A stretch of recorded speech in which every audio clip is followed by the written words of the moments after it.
Good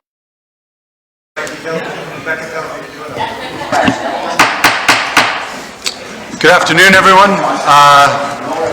My apologies for being a little late here. Thanks for your patience. This is the Growth Fund Committee meeting. We'll begin with roll call, please. Crary? Here. Dockler?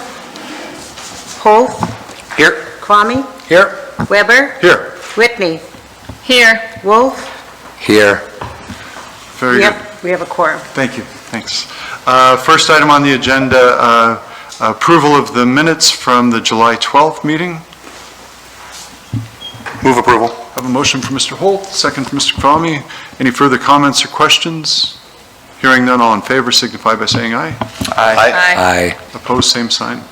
Approved. Thanks. Item number 3, Flex Pace and Gap Financing Request, North Dakota Coffee Roastery. Mr. Baumbaum, you're here.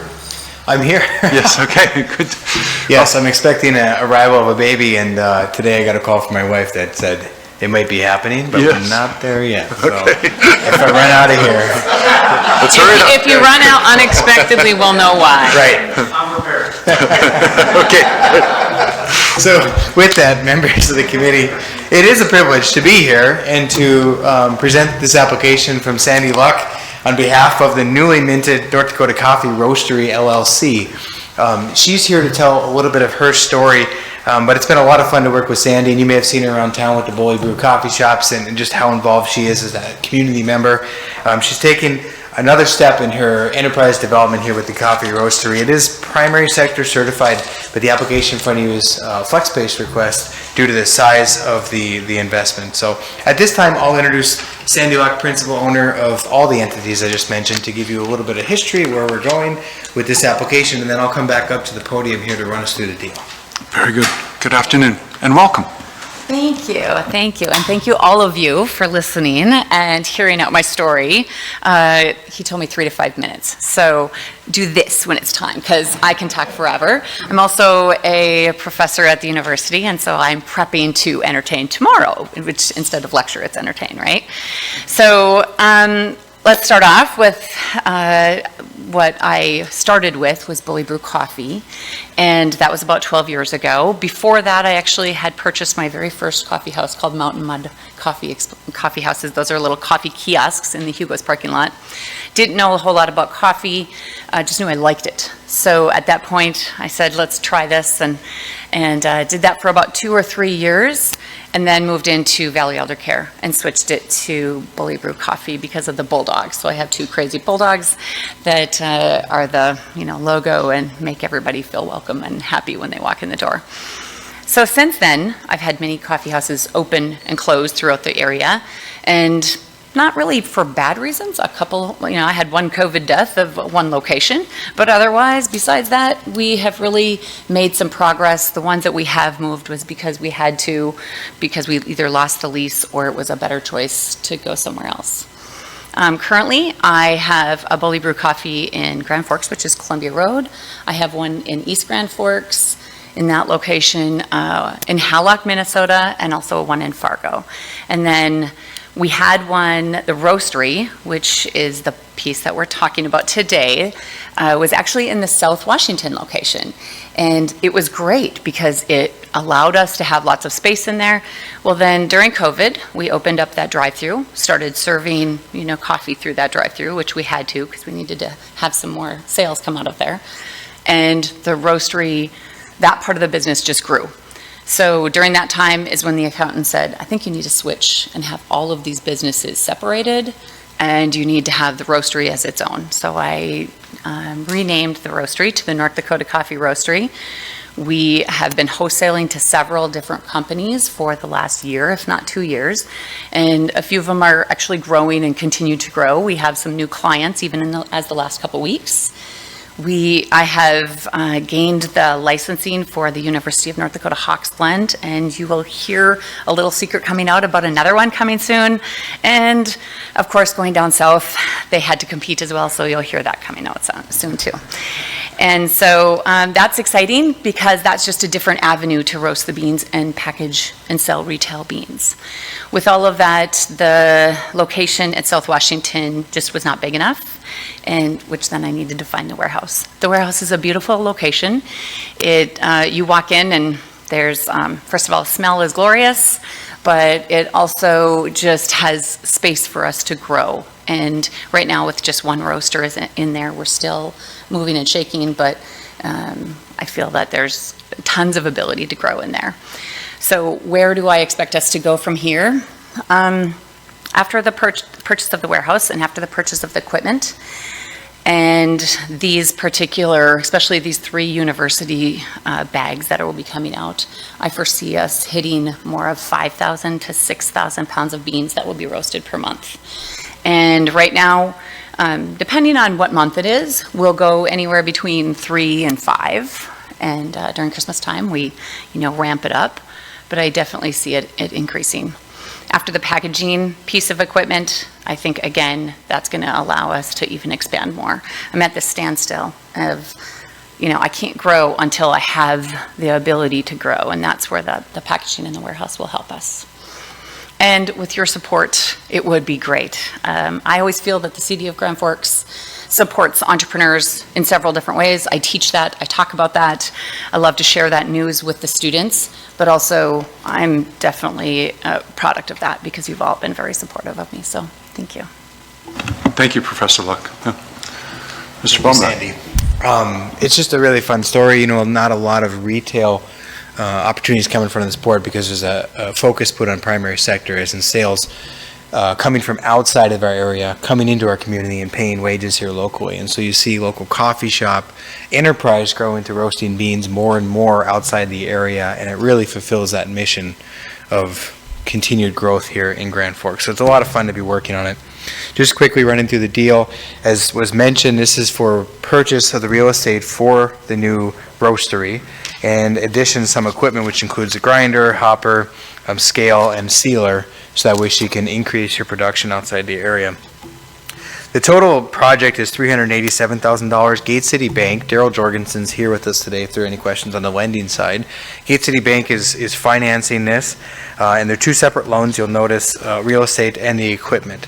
One change, there's 2 changes from the materials that are in front of you today, and this will be corrected prior to JDA. Just want to make sure you're aware of this, is there is a real estate holding company involved with this, the same ownership and same position because they're both 100% owned by Sandy. But S. Olson Holdings LLC will hold the asset of the real estate, so the real estate loan will go towards that real estate holding company. And then secondly, the price on that real estate had increased $20,000. And so all parties involved with this, including Sandy's equity, the Gate City, and the EDA gap financing, just increased accordingly per that ratio to cover that gap. So the structure of the deal is the same. The loan to value analysis is the same. There's just been a couple of these tweaks. And again, that will be sorted through or recorded properly here come JDA, but I just wanted to let you know here at the time. So you'll notice the real estate loan to value is 99% and the equipment loan to value is 92%. These numbers are a little bit higher than kind of what we would aim for, but that is what we'd expect from a gap financing tool when that's involved, not just the interest rate subsidy, but the gap financing. As you know, we made a decision earlier about the EDA RLF product and how we will not use that tool by name for gap financing, but the growth fund committed to preserving a portion of the general dollars for gap financing such as this. This is, again, corporately guaranteed, personally guaranteed. The equipment will have a UCC filing and a second mortgage on the property, and so it's properly secured in total. Again, so I'm here for any questions. Sandy's here, of course, and Daryl Jorgensen, Gate City Bank, is also here if there are any questions. Very good, thanks. Questions from committee members?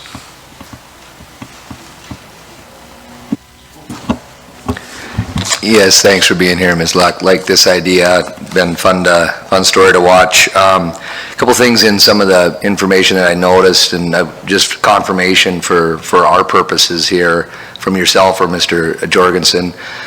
Looks like obviously things are working. 2021 looks like profitable.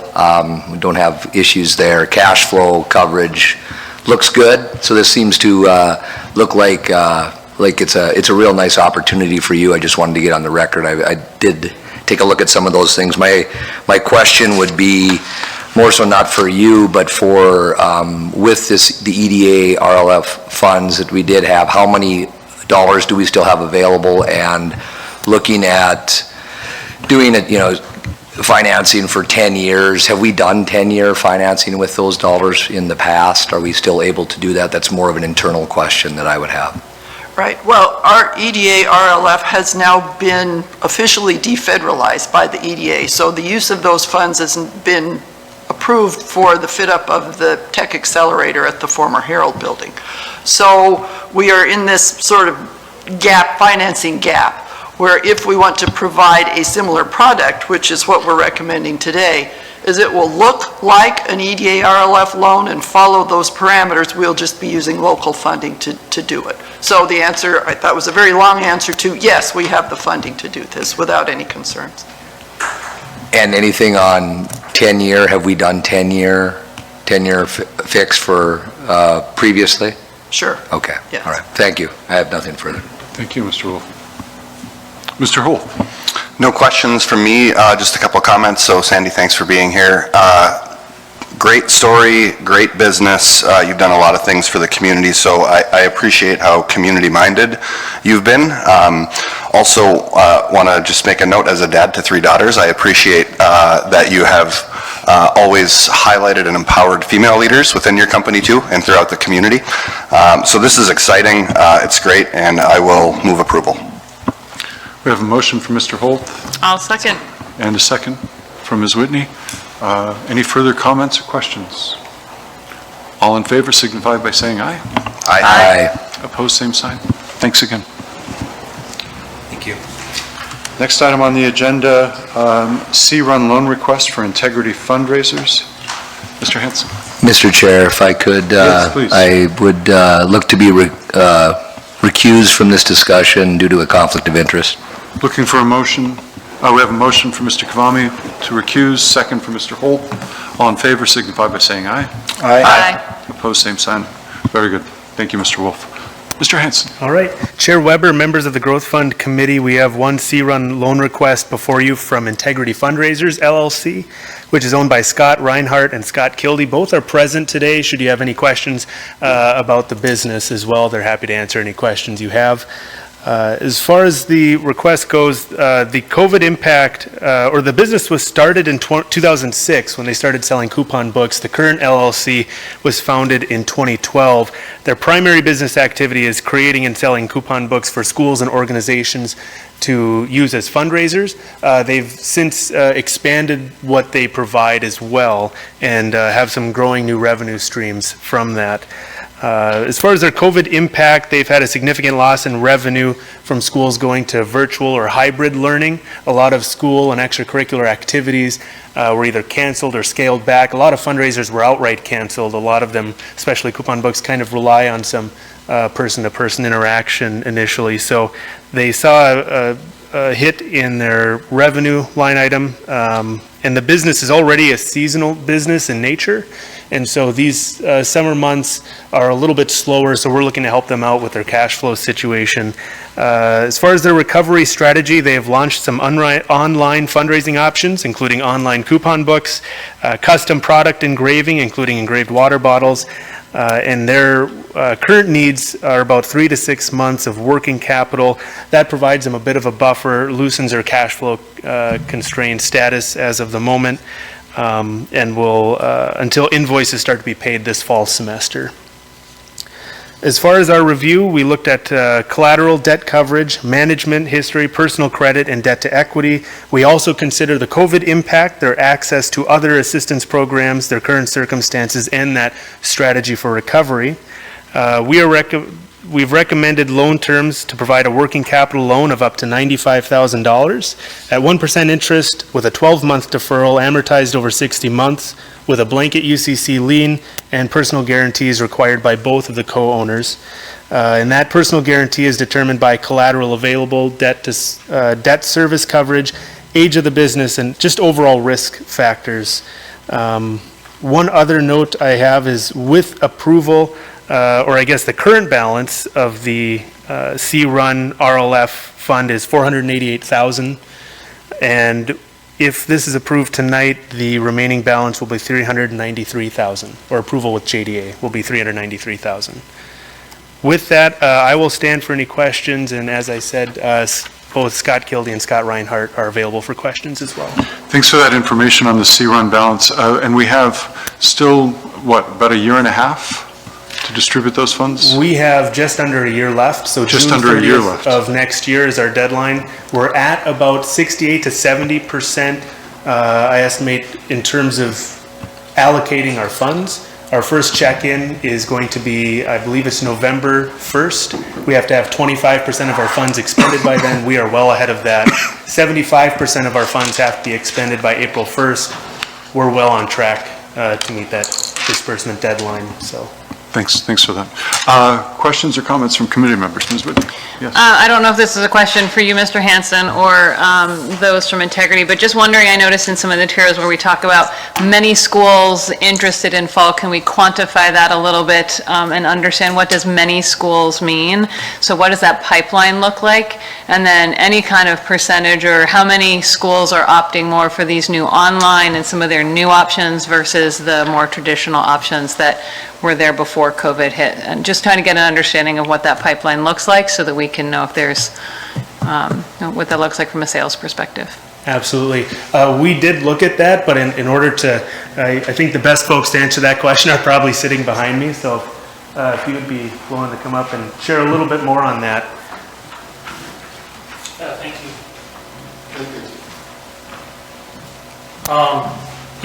Right now we have about 40 of our clients back that are going to go this coming fall. We have quite a few of them, about 15 to 20 that are waiting until September before they have the very first meeting. We have seen a little bit of an increase in the online sales, but the more traditional fundraising that we do with the coupon books has been proven to be very effective, and it makes more money than the online sales. So right now we're doing a combination where it's online and also the coupon books. So it gives back the best of actually both worlds.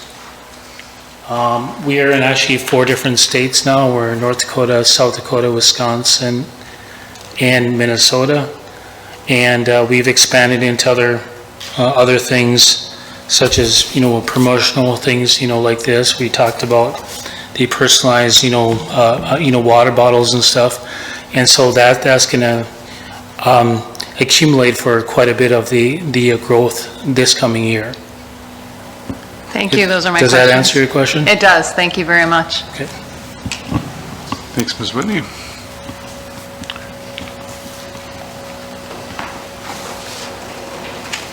Mr. Kavami, please. So this, I've purchased your books before, great products, love what you guys are doing.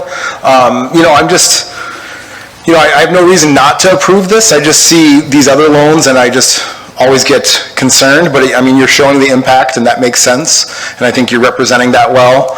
I guess I always just get a little bit of a pause whenever I see, several loans before ours. That being said, I don't really have a valid reason to not say yes. I just want you to know I feel heartburn for a half a second, and so I'll move approval. Yeah. One of the things that I'd like to state too is we work with over 1,000 businesses. Scott just kind of explained what we do for schools, but you take like Sandy that was just up here with Bully Brew. She's been in our books for 10 years, and we have all of the mom and pop businesses that we are offering free advertising to. So this is an impact not just for us, it's an impact for many other businesses and the schools in town. And it's something we're very proud that we can say that we're a Grand Forks, North Dakota local business helping people out. Of course, that doesn't work in Minneapolis and places like that. But I thank you for your time and your consideration. We have a motion from Mr. Kavami. Looking for a second. Second. Second for Mr. Holt. Further questions or comments? All in favor signify by saying aye. Aye. Aye. Opposed, same sign. Motion passes. Thank you. Thank you. Item 5, land lease request, Sundog Mining. That Ms. is- Richards. This is my item. Thank you, Okay. Mr. Weber. You may recall that Sundog Mining received, as your staff report calls out, FlexPace and EDA RLF financing. They were our last legacy EDA RLF borrower before the defederalization. In any case, they're now ready to start business and have been working with Minn Kota to, find the right locations to do this. Through that work, Minn Kota got in contact with Ryan Brooks, who is out in the hallway right now? No, right here. Oh, there he is. Thank you, Ryan. In any case, in terms of finding an appropriate property, this JDA-owned parcel kind of came to the fore. And so the staff report spells out the terms. We're looking at, as Sundog proposed, they would lease approximately 10,000 square feet of this much larger parcel as the, you've got the vicinity map in your packet shows that this is kind of a postage stamp on a big envelope in terms of its fit. I do want to point out that there's a typo in your staff report, that bullet that talks about what LM is paying for comparative purposes. It should be 0.0225 rather than 0.225. So LM is paying significantly less, but obviously a much larger parcel. So we've got, a little decimal point error that really makes a difference in terms of it making sense. In any case, the big winner here would be Sundog to get underway, and then not the rent revenue that this would generate, but the fact that it would be a parcel of land that's within the city limits, so it would generate those franchise fees and, whatever property tax value the city assessor places on it, then that would be put on the tax rolls and generate real estate taxes for us. In terms of questions on the site, Ryan is here for that. We don't really have anybody here from Sundog or Minn Kota, but the request is to, subject to Mr. Gosted putting together a lease document, it would be to lease them for these terms, 3 years with 3-year options to renew, with either party able to get out at that 3-year renewal term. Thank you, Ms. Richards. Move approval? Yes, we have a motion from... Looks like a great piece of land there. I'll second. And a second for Mr. Wolf. Any further comments or questions? Just very quickly, the impact on this lot. I'm guessing if the low cost of power that they're exploiting is probably an ephemeral phenomenon, and if they're gone 5-10 years from now, what happens to the land there? Yeah, so, one of the things we did put in there is that they would restore the site.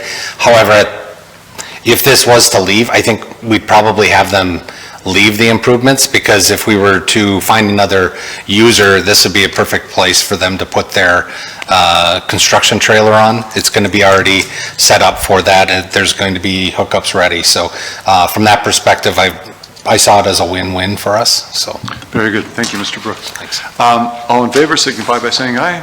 Aye. Aye. Opposed, same sign. Motion passes. And that brings us to Ms. Richards' accelerate loan request. Mr. Chair. Yes, please. I need to recuse myself from this item due to a conflict of interest. All right. I don't know that that'll necessarily be necessary today. Are we bringing anything forward on this today? Well, that's kind of up to this group. Okay, with that, then I apologize. Looking for a motion to recuse Ms. Whitney? So moved. We have a motion. Mr. Crary? I'll second. And a second for Mr. Wolf. All in favor signify by saying aye. Aye. Approved. Thanks. Ms. Richards? Well, when the packet went out, there were still some concerns from staff. As you know, this is only our second loan with this program, and what we've learned from this is that a week for staff due diligence following that initial pitch is really not enough. But in the intervening time between when the packet went out and today, when we've got a significant amount of additional information from the folks at Safety Spect.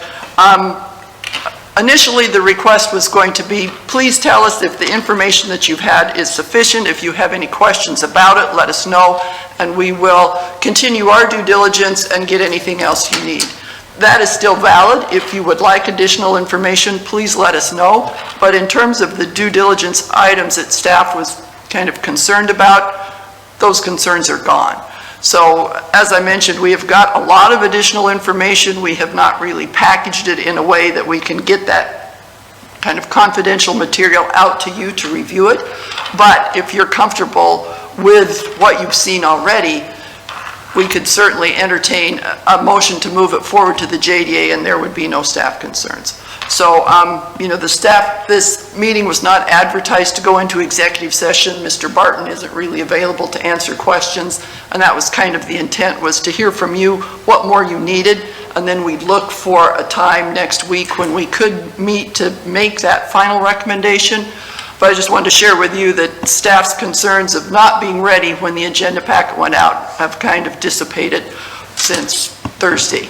And so, depending on what this committee wants, we would be happy to forward a recommendation to the JDA, or we can look at calendars and find a date next week when you'd feel comfortable to make that recommendation. Very good. Thank you, Ms. Richards. Just a point of clarification. We don't have to have it on the agenda to go into executive session. We just need to follow the necessary process. Is that correct? No, I think you need to indicate that you may need to go into executive session within the agenda item.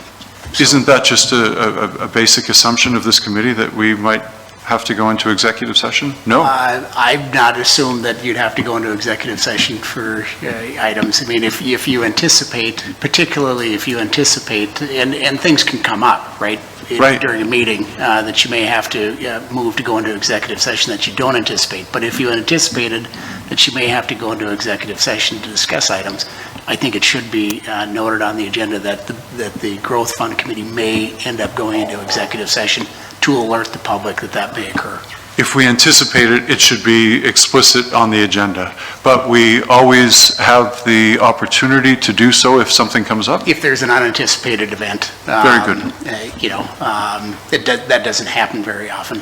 Okay, that was kind of a larger issue. At this point, the staff report refers to contingent upon appropriate due diligence. Are staff prepared to make a recommendation at this point then? Yes. Correct. That's what you just said to us, isn't it? Very good. Apparently I wasn't clear, but yes, thank you, Mr. Weber. Okay, it seeped through somehow. So we do have that change, at least in my copy of the staff report. Are there questions or comments? I got a Yes, question. Mr. Kerr, please. Ms. Richards, obviously the normal due diligence that we had asked for, background checks, experience, things of that nature, credit. Was there anything material that we should know that you guys found out during your due diligence, or is it everything, all the I's dotted, T's crossed, or is there anything that is worthwhile to mention to the committee, other than just you guys are comfortable? That's kind of what we arrived at. The questions that we had when the packet went out have now been answered, and we really don't have any concerns from that credit report. Record search point of view.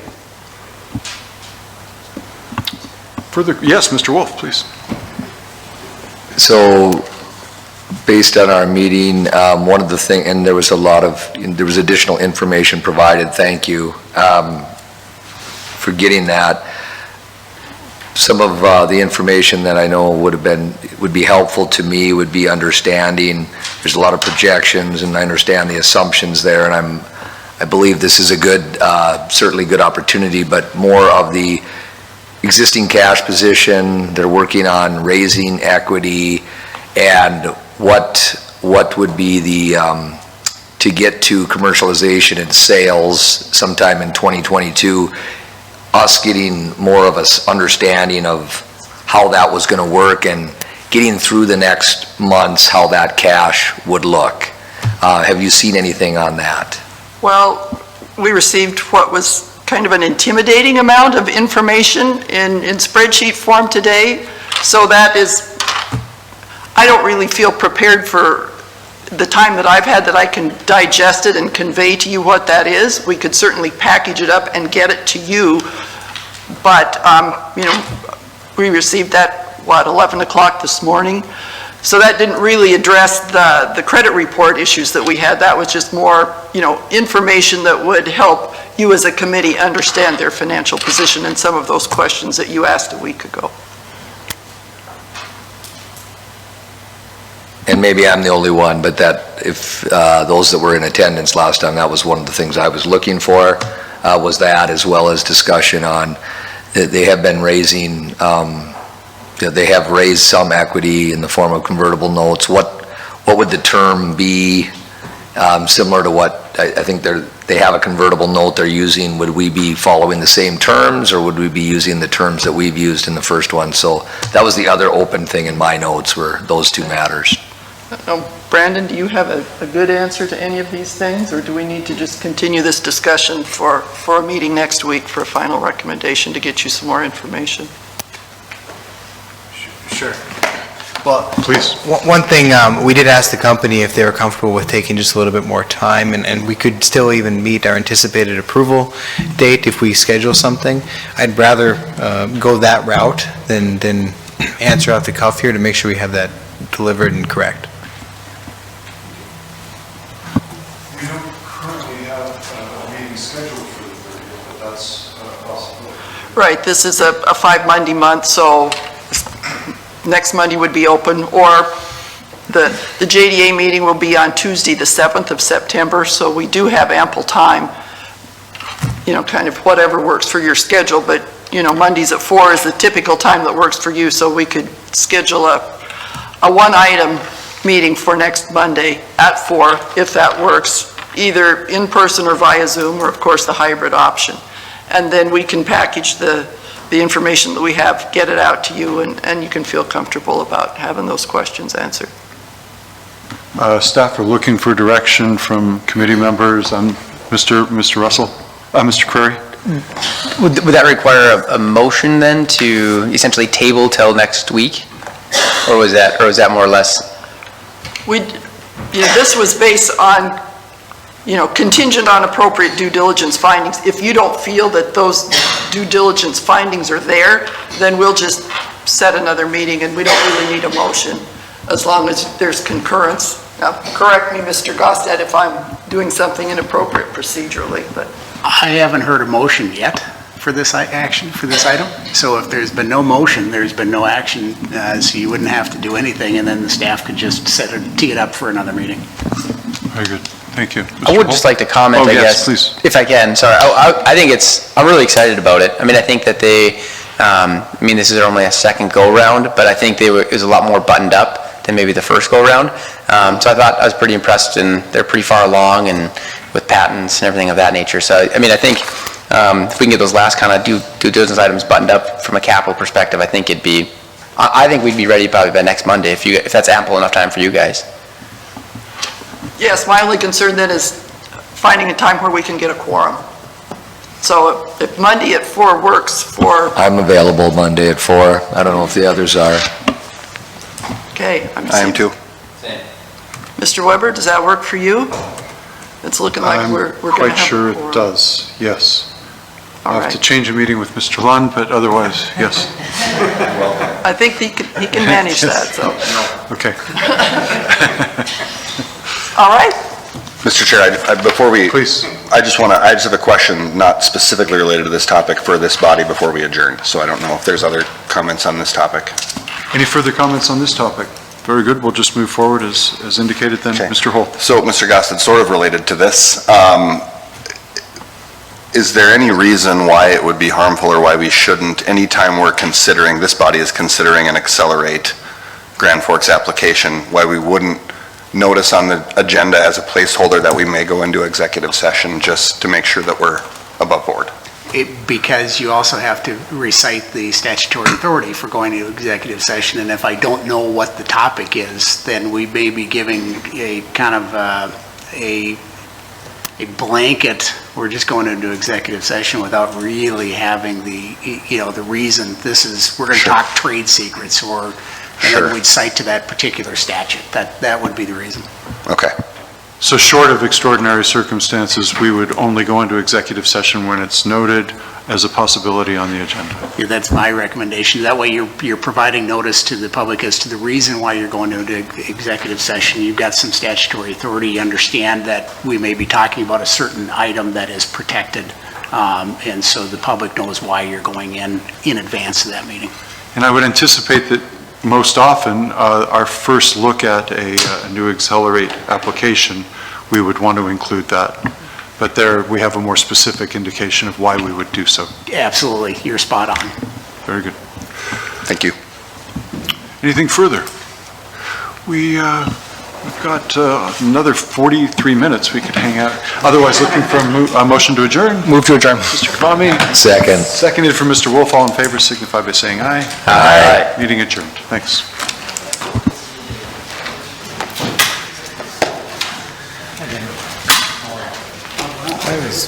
That's very good. We have all the info. I know.